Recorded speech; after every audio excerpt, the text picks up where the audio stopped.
cadre d'un séminaire bilan et perspective, vous avez fait le point de vos activités pour l'année 2013. Le bilan est positif avec plus de 1000 milliards de recettes et pour 2014, les douanes ivoiriennes entendent mobiliser 1246 milliards de francs CFA pour contribuer au développement de la Côte d'Ivoire. Nous allons suivre ce reportage d'Adama Koné.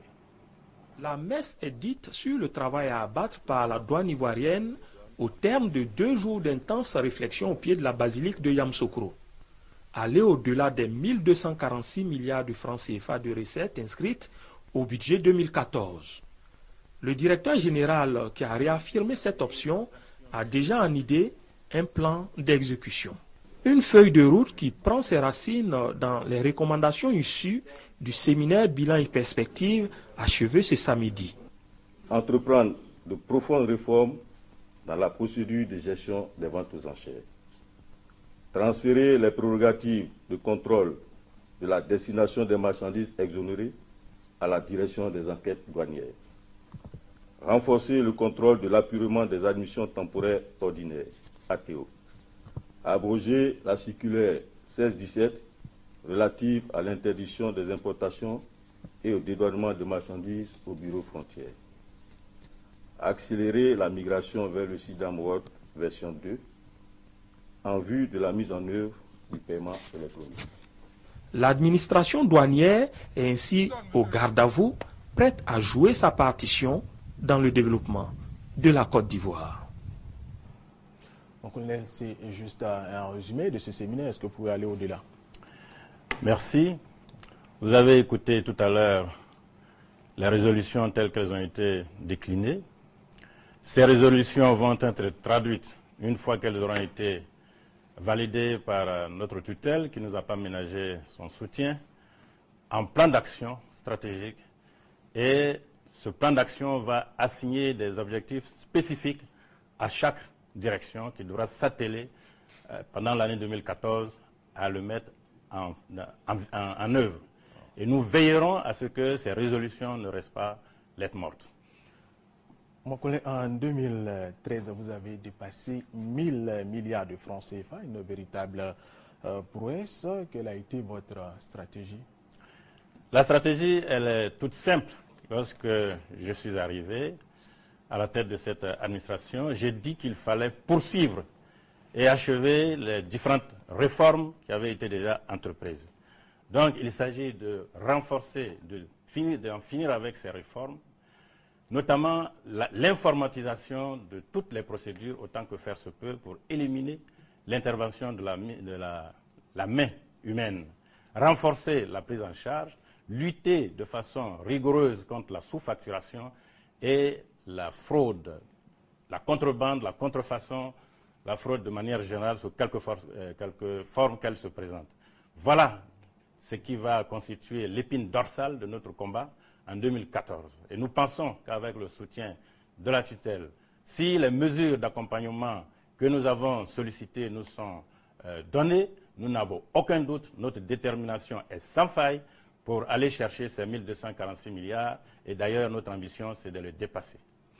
Félicitations déjà. Hein, l'objectif 2013, mon colonel, était d'atteindre 1175 milliards et vous avez atteint 1129 milliards.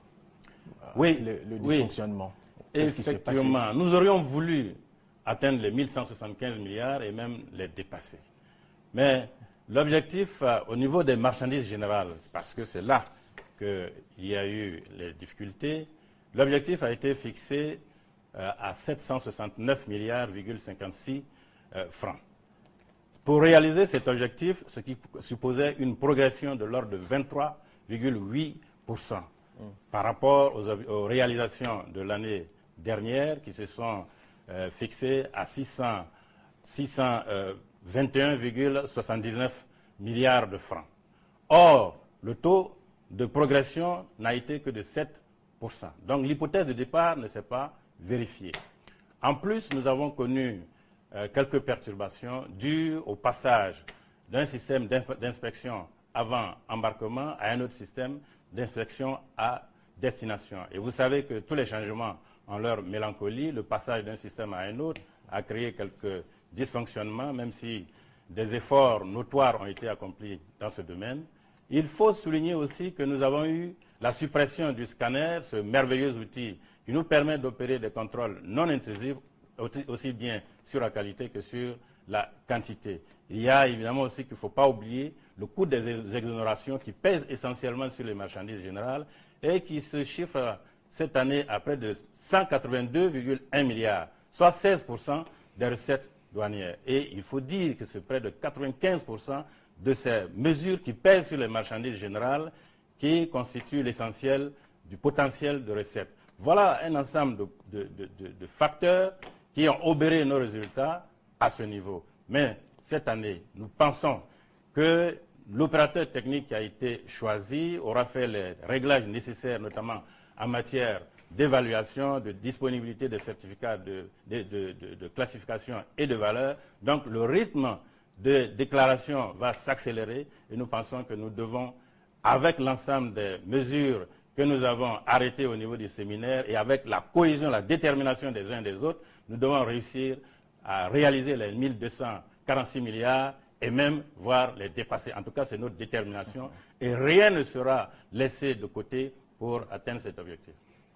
Bon, félicitations déjà une fois de plus, hein, mon colonel. Alors donc, vous allez vous battre pour atteindre 1246 milliards. Vous avez travaillé, vous avez énuméré un certain nombre de stratégies mises en place qui vous a permis d'atteindre 1129 milliards. N'eût été certainement la fraude. Quel message vis-à-vis de ceux qui ont l'habitude de frauder? Je voudrais dire, et vous me donnez l'occasion pour le rappeler, que cette année, plus que par le passé, la lutte contre la fraude sera féroce.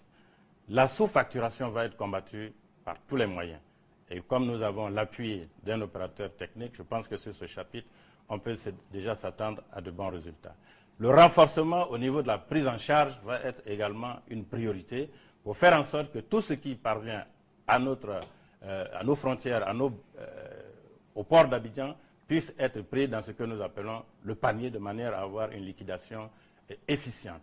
La contrebande au niveau de l'intérieur, là aussi, sera combattue avec l'arrivée d'effectifs au niveau du renforcement des ressources humaines pour permettre de barrer la route à tous ceux qui cherchent à contourner les bureaux frontières pour accéder au territoire national. Renforcement humain, au-delà de ça, est-ce que vous avez les moyens véritablement, surtout concernant nos frontières? Vous avez raison. Du pays, vous avez raison. Lorsque nous passons, par exemple, pour prendre celui qui nous est le plus familier, pour prendre le Ghana, lorsque nous passons de la frontière du Ghana à Elubo, à notre frontière, au bureau frontière à Noé, véritablement, c'est le jour et la nuit. Et vous savez que pendant près de plus de 10 ans, il n'y a pas eu d'investissement conséquent dans ces bureaux frontières, donc il y a eu la précarité. Et nous avons, avec le soutien de la SOTEL, nous avons un plan pour réhabiliter ces bureaux frontières. Et vous me donnez l'occasion de le dire, les 2000 agents ex-combattants qui vont être injectés au niveau des effectifs vont être déployés sur l'ensemble du territoire national, du territoire douanier, nous disons, notamment au niveau de l'intérieur, pour faire en sorte que la porosité dont on se plaint et assurer aussi la sécurité, parce que nous avons aussi ce rôle-là, pour que nous puissions, à ce niveau-là, mettre un coup d'arrêt à la contrebande qui se passe à ce niveau et aussi au niveau de la contrefaçon. Vous avez parlé de renforcement humain, vous avez parlé tout à l'heure de 2000 AS combattants qui vont vous rejoindre bientôt. Comment sont-ils formés pour pouvoir vous rejoindre, bien sûr, et puis au niveau de leur recrutement? Merci.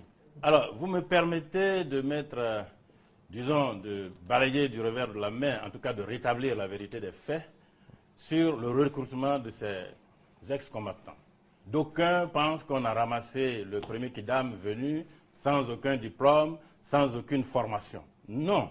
Ces jeunes gens qui ont eu à manier les armes dans des circonstances sur lesquelles je n'ai pas besoin de revenir, ont été recrutés selon des critères bien précis. Le niveau minimum de chacun de ces ex-combattants, c'est le BPC. Et vous savez très bien que compte tenu de la demande, il y en a parmi eux qui ont la maîtrise. Et donc, ce sont des personnes qui ont un certain niveau intellectuel. Et comme ils ont déjà se sont familiarisés avec les armes, la formation à ce niveau, elle a été de 3 ans. Ils vont recevoir une formation, ils ont reçu d'abord une formation théorique professionnelle en matière de technique douanière, et la formation va se poursuivre au plan continu de la formation continue, tant et si bien que nous pensons que c'est un personnel qui sera tout à fait opérationnel, et ce sont des personnels de la catégorie C et D. Là où il y a eu des déficits, des personnes, des agents qui sont partis à la retraite et qui n'ont pas été remplacés. D'autres, il n'y a pas eu de recrutement. Et donc, nous pensons que ce supplément est indispensable si l'on veut véritablement arriver à une couverture optimale de l'ensemble du territoire douanier et lutter ainsi de façon efficace contre la contrebande, contre la contrefaçon, ce fléau qui menace non seulement l'économie nationale, mais aussi la santé des Ivoiriens. Parce que quand on parle de contrefaçon, il y a toutes sortes de marchandises dedans, les faux médicaments, les aliments contrefaits, et j'en passe. Donc vous voyez que ce personnel-là sera utilisé à bon escient. Merci mon colonel, mais 2000 ex-combattants, est-ce que ce n'est pas excessif? Ce n'est pas trop? Est-ce que vous pourrez les payer? On pourrait le penser, mais le payer, vous savez que le gouvernement du président Alassane Dramane Ouattara ne fait rien au hasard. Tout a été planifié. Tout a été planifié. Tout a été planifié, tant au niveau de la fonction publique, leur intégration, qu'au niveau du Trésor, où le budget a été voté en conséquence. Donc, nous n'avons aucun problème à ce niveau, au niveau de la rémunération. Si les choses n'étaient pas prévues de cette façon, le recrutement n'aurait pas lieu. Donc, 2000, ce n'est pas excessif. 2000, pour nous, c'est vraiment... On n'a pas fait ça au hasard. On est parti sur les effectifs existants, notamment dans les brigades. Et l'effectif opérationnel qu'il faut dans une brigade pour que celle-ci d'abord assure sa propre sécurité et ensuite faire face aux contrebandiers. On ne peut pas lutter à 2 seulement dans une escouade contre la contrefaçon, contre la contrebande.